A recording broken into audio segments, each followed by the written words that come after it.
Right, civil society groups and teachers' unions have welcomed the announcement by Basic Education Minister Angie Motshekga over the weekend that 582,000 educators and support staff in the sector will be vaccinated.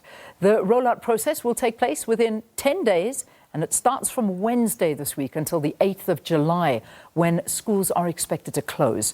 Groups of people that will be excluded from vaccination are those who contracted COVID-19 in the past 30 days, those who have been vaccinated already, and those who had received a flu jab, and that was in the past 14 days.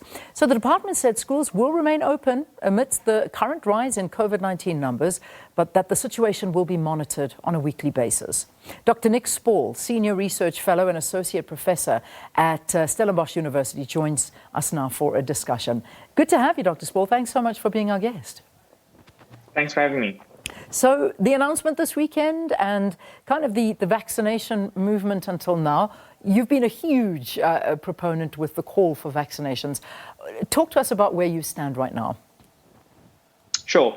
So I think it's very good news that teachers are being prioritized for vaccines. I think the timeframes that you mentioned there, let's hope that we're able to stick to them. I think that we've seen that the department has issued aspirational timetables in the past, and it hasn't actually managed to get to them.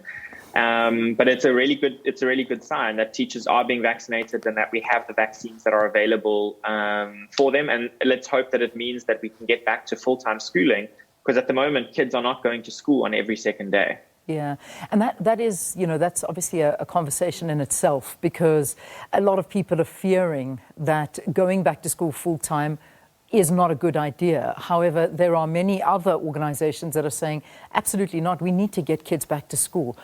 So you kind of in support of kids going back to school full-time now? Most definitely. I think that there's now a lot more evidence that shows that schools are not sites of spread, that teachers are not at higher rates of infections at schools, and that teachers are much more likely to get infected with COVID-19 in their communities rather than at the schools. And although there have been excess deaths amongst teachers, when you're looking at payroll data amongst teachers for 2020, we see that the excess deaths follow the exact same pattern of the excess deaths in the population at large, with no relationship to the dates of school openings or school closings, which is what we would expect if schools were sites of spread. We also know that children are less susceptible to either getting COVID-19 or to spreading it. And I think that the costs to children, the learning costs to children, where they've learned almost a year less than their counterparts in 2019, are just so large that we really do need to get back to full-time schooling as quickly as possible. Yeah, I suppose we could argue both sides of the coin, whether or not we keep schools open or close them, because we're seeing, particularly here in Gauteng at the moment, that every day there are schools just closing, and there are so many infections, whether we talk to amongst the students or learners and the teachers and the staff that are working there. So we are seeing a massive rise in infections in schools. So, perhaps that needs to be looked at holistically, because maybe the whole country is not necessarily in need of it, but when you focus in on a province like Gauteng that is in the middle of the biggest third wave we've ever experienced, perhaps we need to reassess it. What do you think about that? Sure. So I think that, yes, whenever there's a cluster of outbreaks or there's an outbreak at a school, we should close the school. Now, what constitutes a cluster or an outbreak, I think, is up for debate. And we would expect to see there to be infections amongst kids at school, even because of the third wave of community transmission. But we must remember that there are 23,000 schools in South Africa. So I think the minister is taking the correct approach, which is to do this on a case-by-case basis, rather than to say that they are selected, even if there are 20, 30, 50 schools in Gauteng where there are high numbers of cases. Those are the schools that should close down, rather than saying all 23,000 schools across the country should close down, which has been the approach in the past. Yeah. I think we need to move to a localized approach, given the high costs to children from closing schools. Yeah, and it is a reality. I mean, we are seeing the learners falling behind a lot because they are not attending school full-time. We're seeing that a lot of the schools don't have the access to online facilities and learning remotely, and this is a very big problem. So we're seeing people being pushed through. Obviously, the system needs to keep moving, But are they getting that knowledge? And that's something that we really need to keep in the back of our minds. So, I mean, from what we saw last year, what would you say is an assessment? I mean, is the standard of education dropping? So I think there are two things to remember. One is that in 2020, schools were closed for a big part of the year because of COVID-19. But even when they reopened, almost all no-fee schools, which make up 80% of schools in South Africa, were practicing rotational timetables where kids only attend school on every second day. In Limpopo, it's every third day in many of the schools there. So that's additional days that are lost. So more than half of the school days were lost in 2020, and that is still the case now in June of 2021, where only half of kids are attending on every second day. So the learning assessments that we've administered at the start of this year in term 1 of 2021 show that in 2020, children lost between 50 to 75% of a year of learning compared to kids in 2019. Now, if we extrapolate those findings into June, so the first half of this year, because we've been practicing rotational timetables, it means that children have lost a full year of learning. The average grade 3 child in 2021 in June is likely to be at the same place as the average grade 2 child in 2019 because of all of this lost schooling time. It's not that the standards are dropping, it's just that schools are closed and children are not attending school. They're not being taught by their teachers. And for 80% of kids, homeschooling or learning from home using devices, that's just a myth. They do not have internet access. They do not have devices to be able to learn, and in many instances are sharing cell phones. So cell phones are not a replacement of teachers. So I think the only solution is basically getting back to school full time. Yeah, and this is, this is the reality that's experienced by so many people. And also when you're remote learning and you are sharing one device and perhaps trying to stream it, and you're not focusing as well as you would be in class. But I suppose, one thing we need to keep in the back of our mind is that we need to educate these learners, and particularly when it comes to foundation phase. These are probably the most important years of schooling, and to do that online is a very difficult task. But let's have a look at that. When we see those formative years where so much is being taught to the younger grades that is now being lost, what is the effect of losing all of these on-site, in-person learning? Sure. So I think you're completely right in identifying the foundation phase, so grades R to grade 3, as being the group that are most affected by school closures, because that's the phase when you learn to read. The first 3 years of our curriculum in schooling is the learning to read phase, and then after that is the reading to learn phase, where you use the skill of reading to acquire new information. And the problem that we're seeing is that children in grade 1 and grade 2, grade 1 in 2020, grade 2 in 2021, they've had such disrupted learning that they're not able to read in any shape or form. And we already knew pre-pandemic that 78% of South African grade 4s could not read for meaning in any language. So the fact that those foundation phase kids already had a low probability of learning how to read, this has now been exacerbated by the pandemic. And as you say, this is not something that can be remediated outside of school. The other big problem is that the department doesn't have credible catch-up plans that are actually funded. You can talk about plans, but until you can show funding that's allocated to those catch-up plans, business as usual really is not going to cut it. Let's talk now again about the vaccination drive. So again, and just like everybody else, I suppose we do worry. There have been so many targets set and we've missed most of those targets. But let's hope that we start afresh. We remain optimistic that everything is going to happen in time, in due course, and also that we're working against expiration dates, because that's what we worry about for this particular lot of vaccines. So our minister did go ahead and say that it is not compulsory that teachers get vaccinated, but it is highly recommended. So again, bringing into the fore that we are not being forced to be vaccinated, but government is saying it is the right way to go. Let's get your reaction. I mean, I think that's the right approach. I don't think that we should be forcing people to get vaccines, but I think that educating people around the health risks of not getting a vaccine and getting COVID-19, I think teachers, as well as most professionals, we know that education is one of the predictive factors that leads to awareness around things like vaccines. And I think that so far it doesn't seem like there are high rates of vaccine hesitancy amongst teachers.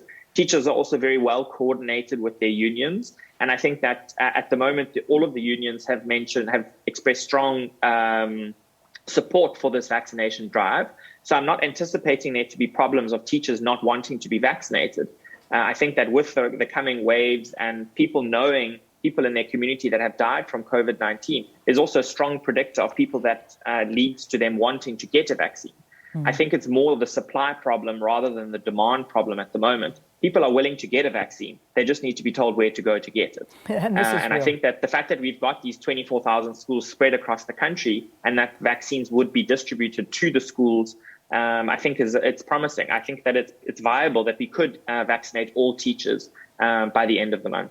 So this is. Let's get into the nitty-gritty. I mean, I don't think many people were sitting and watching the briefing from the minister over the weekend. I think people wanted to sort of let me just ignore the news for a little bit, and I'll catch it all up on Monday. So, how is this going to work with teachers? So, is it a matter of if you're staying in the big urban areas, you'll be told where to go, but the more rural, outlying areas, the vaccines will come to you? Talk to us about what you understand how this is going to work.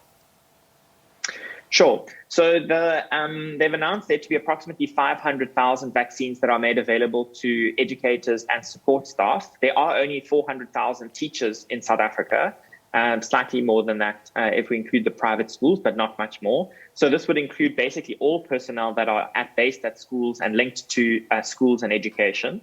And I think the plans are actually still being announced. But what has been said is that people should register on the EBDS, the Department of Health app, but that their sites where they will actually go to get the vaccine won't be communicated through that app and through the SMS. It'll actually be communicated through the school and through the Department of Basic Education. So I think they are taking a much more targeted direct to that group. And one of the reasons for that is that they have the information and data for all 400,000 teachers. You know, this is not just like the general public. You don't have a database of the contact details and the sites of work of all of the general public, whereas we do have that for teachers and schools. So I think it's much easier to have a targeted approach and make sure that the vaccines arrive on time. We know exactly where all of the teachers are. We know how many teachers are in which schools, which means that the vaccines can be distributed to them. It's more just the administrative capacity of provinces to actually get those vaccines to those schools. Yeah, and this has got to be a matter of urgency because, as I keep on emphasizing, we are working against an expiry date on these vaccines that we need to be very, very vigilant of, and we don't want to overpass that. So, yeah, day one will be Wednesday, and then we've got to see them all being vaccinated, which I think will be a great test for South Africa as well, to actually see that we can reach those capabilities because the vaccine numbers that we've been seeing on a daily basis, you know, sometimes we can blow the lights out where we're doing maybe 80, 90,000 a day, and then suddenly it goes down to 3,000, 4,000 a day. So it's just that we seem to lack that consistency that we'd like to see. And then eventually, as our president said, reaching 300,000 vaccinations a day. Maybe we can dream of it, but maybe it will be a reality. I don't know. Yeah, most definitely. I mean, today is the longest night in the year, the shortest day. So hopefully as we go forward from here and the days get longer, the vaccines also get distributed faster. Yeah, hopefully we can see that. Listen, we haven't spoken really to the matrics because we see where they're at the moment. And, you know, last year was a very hard year for the class of 2020. And I keep on saying, I said it from day one of this year, that it almost felt like last year was a dress rehearsal for this year because this year is not necessarily looking any better. How are matrics faring? Because the minister was saying that there's a lot of remote learning campaigns, whether we talk to was a matric catch-up program or the Twelo Phelo campaigns to support the 2021 matric learners. Is this enough, considering they are moving into tertiary after this? Yeah. So I think something that most South Africans don't understand is that the people who were least affected by COVID-19 were the matrics. So while all the rest of the grades were closed last year, matric stayed open. And they weren't practicing rotational timetable. All of the grade 12s were attending school. And if you think about it, they were actually receiving potentially more education than they were in the past because all of the teachers were at school, but only one grade was there. So only the grade 12s were physically at the school. And then in primary schools, the grade 7s got introduced later, and then incrementally grades got added until all schools were practicing the rotational timetable. But I think that the big problem is not actually the matrics. It's actually the rest of the schooling system that didn't come to school for all of those years. But that being said, there has been some research that's been done by Martin Gustafsson and Carol Nuga-Diliwe from the department to look at when we are likely to get back to the matric trends that we had pre-pandemic. And it looks like that's likely to be 2030. So the setback that we have in terms of learning outcomes is up to 10 years. I think this is something that most South Africans don't understand, that this will have a profound impact on things like the production of teachers, nurses, doctors, accountants, lawyers, all the skilled professionals that we need, as well as the career options and life chances of children whose education is currently being compromised, not only the matrics, but the whole 12 million children, 13 million if we include grade R, those children's life chances are being compromised every day that we keep schools closed. A lot to think about there. Just finally, as I close this up, obviously there are lots of different groupings that would love to see themselves included in this vaccination drive, whether we talk about people with very severe comorbidities that are not 60 years and older. But let's talk to a grouping that is very, very close to the basic education department, and that, of course, is higher education.